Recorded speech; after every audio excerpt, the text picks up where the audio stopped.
नमस्कार। फाइटर समाचार में आपका स्वागत है। पेश आज 11 अक्टूबर सुबह 6 बजे राजस्थान की खास खबरें।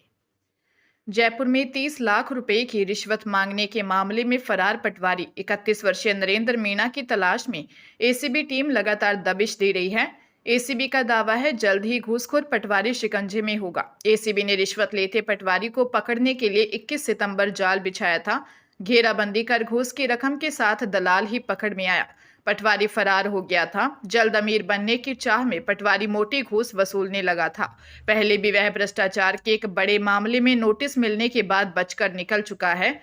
पटवारी नरेंद्र मीणा अब तक पकड़ा नहीं गया है। दर दर भटक रहा रिश्वतखोर पटवारी फरारी के दौरान साथी महिला पटवारी एक कमांडो सहित 12 से अधिक लोगों के पास मदद मांग चुका है।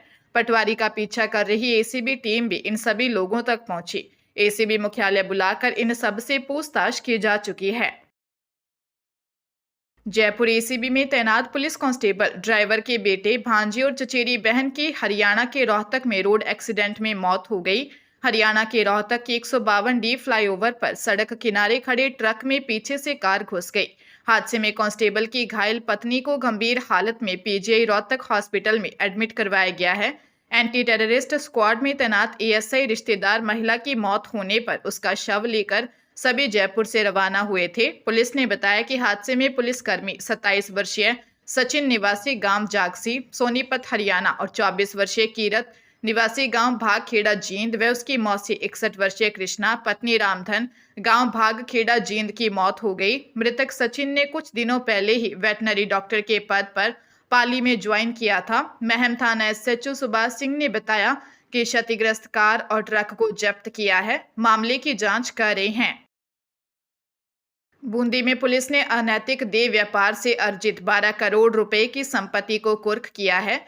यह कार्रवाई एसपी राजेंद्र कुमार मीणा के निर्देशन और अतिरिक्त पुलिस अधीक्षक उमा शर्मा के सुपरविजन में सदर थाना प्रभारी रमेश चंद आर्य के नेतृत्व में की गई। रामगंज बालाजी स्थित वेलकम होटल के संचालक 36 वर्षीय बनवारी शेखर निवासी झुंवासा और उसकी पत्नी किरण होटल व्यवसाय की आड़ में वर्षों से अनैतिक देह व्यापार का संचालन कर रहे थे। पुलिस की जांच में खुलासा हुआ कि होटल में तहखाने के रूप में कई गुप्त कमरे बनाए गए थे जिन तक बाहरी व्यक्ति की पहुंच नहीं थी। पुलिस के अनुसार बनवारी शेखर आसपास के इलाकों और अन्य राज्यों से लड़कियों को बुलवाकर देह व्यापार करवाता था और इसे अवैध कमाई से उसने करोड़ों की संपत्तियां अर्जित की। पुलिस जांच में यह सामने आया कि बनवारी और उसकी पत्नी किरण ने अनैतिक कार्य से प्राप्त धन से 2 लग्जरी कारें, 3 बाइकें, कृषि भूमि, कई प्लॉट, आलीशान मकान और एक वेलकम होटल खरीदा था।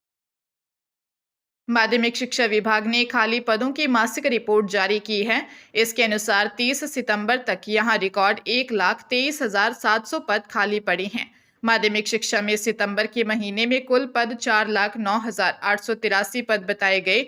इनमें से 2,89,896 पदों पर ही कर्मचारी काम कर रहे हैं। इनमें भी मजेदार बात यह है कि 11,614 पद तो पिछले 2 महीने से खाली हुए हैं। इससे पहले विभाग की ओर से अगस्त की रिपोर्ट में बताया गया था कि 1,12,086 पद खाली हैं। खाली पदों में प्रिंसिपल के 5,120, व्याख्याता के 16,821, वरिष्ठ अध्यापक के 41,683 और चतुर्थ श्रेणी कर्मचारी के 24,015 पद शामिल हैं। वर्तमान में माध्यमिक शिक्षा के लिए बड़ी भर्तियों में चतुर्थ श्रेणी कर्मचारी भर्ती, 2 वरिष्ठ अध्यापक और 2 स्कूल व्याख्याता भर्तियां चल रही हैं। इन पदों पर भर्ती के बावजूद खाली पदों की पूर्ति नहीं हो पाएगी।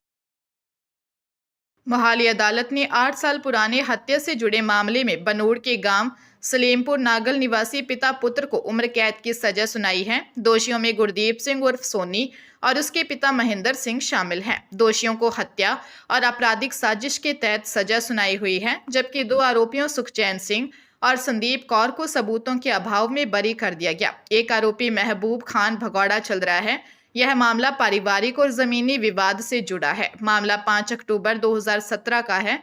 मृतक जतिंदर सिंह के पिता जरनैल सिंह और आरोपी महेंद्र सिंह के बीच विवाद था। इंस्पेक्टर रुपिंदर सिंह ने मौके सबूत जुटाए। फॉरेंसिक रिपोर्ट में हथियारों पर मानव रक्त के निशान मिले। जांच के दौरान गुरदीप और महबूब ने पूछताछ में हथियार बरामद करवाए। ट्रायल के दौरान अभियोजन पक्ष ने 12 गवाह पेश किए। पाली पुलिस ने शहर में एक स्पा पर रेड कर 3 विदेशी युवतियों और 2 युवकों को पूछताछ के लिए हिरासत में लिया। मामले में पुलिस ने बिना सी फार्म के विदेशी युवतियों को रखने के मामले में स्पा संचालक 2 लड़कों को गिरफ्तार किया। एएसपी विपिन शर्मा ने बताया कि सुमेरपुर रोड रिलायंस मॉल के निकट इंटरनेशनल स्पा सेंटर में अवैध गतिविधियां संचालित होने की सूचना मिलने पर सीओ सिटी राजेंद्र सिंह उज्जवल के नेतृत्व में टीम ने मौके पर पहुंच दबिश दी। यहां से थाईलैंड की 3 युवतियों और 2 युवकों को डिटेन किया। बिना सी फार्म के विदेशी युवतियों को रखने के मामले में स्पा संचालक पाली जिले के मुरडावा निवासी 22 साल के विजय किशोर पंडित और जोधपुर के रायकाबाग निवासी 21 साल के निखिल हंस को गिरफ्तार किया है। पुलिस दोनों से पूछताछ कर रही है।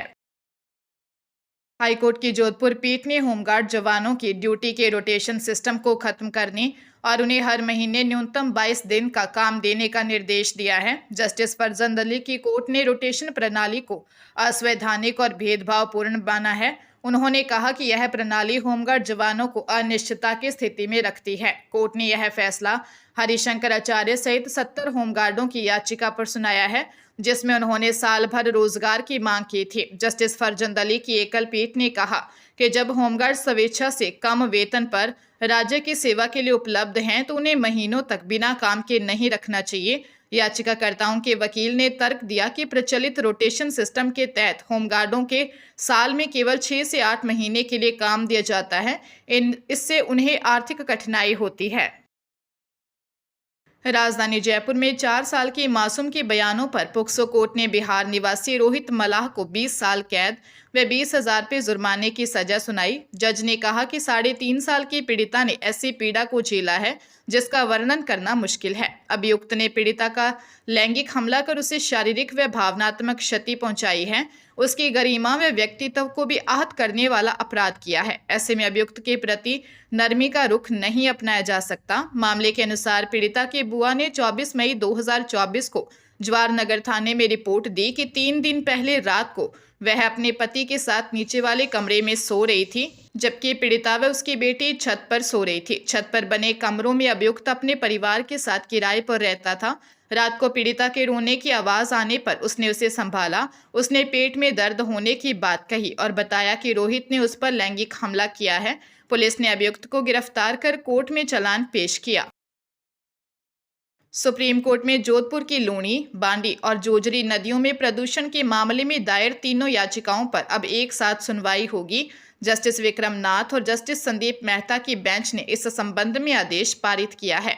मामले में सुप्रीम कोर्ट ने 16 सितंबर को स्वतः संज्ञान लिया था। सुनवाई में यह सामने आया कि इन नदियों में प्रदूषण को लेकर जोधपुर के अधिवक्ता दिग्विजय सिंह, अराबा के ग्रामीणों और पाली के लोगों द्वारा अलग अलग याचिकाएं दायर की गई थी। इन तीनों याचिकाओं के साथ एक अन्य याचिका भी थी जिस पर एनजीटी द्वारा संयुक्त आदेश जारी किया गया था। कोर्ट ने लूणी, बांडी और चौधरी से संबंधित याचिकाओं पर स्वतः संज्ञान याचिका के साथ जोड़ दें और एक अन्य याचिका जिसके मुद्दे अलग हैं, अलग रखने के निर्देश दिए हैं। सुप्रीम कोर्ट की बेंच ने रजिस्ट्री को निर्देश दिया है कि वह इससे संबंधित सभी दस्तावेजों को भारत के सीजे के समक्ष प्रस्तुत करें।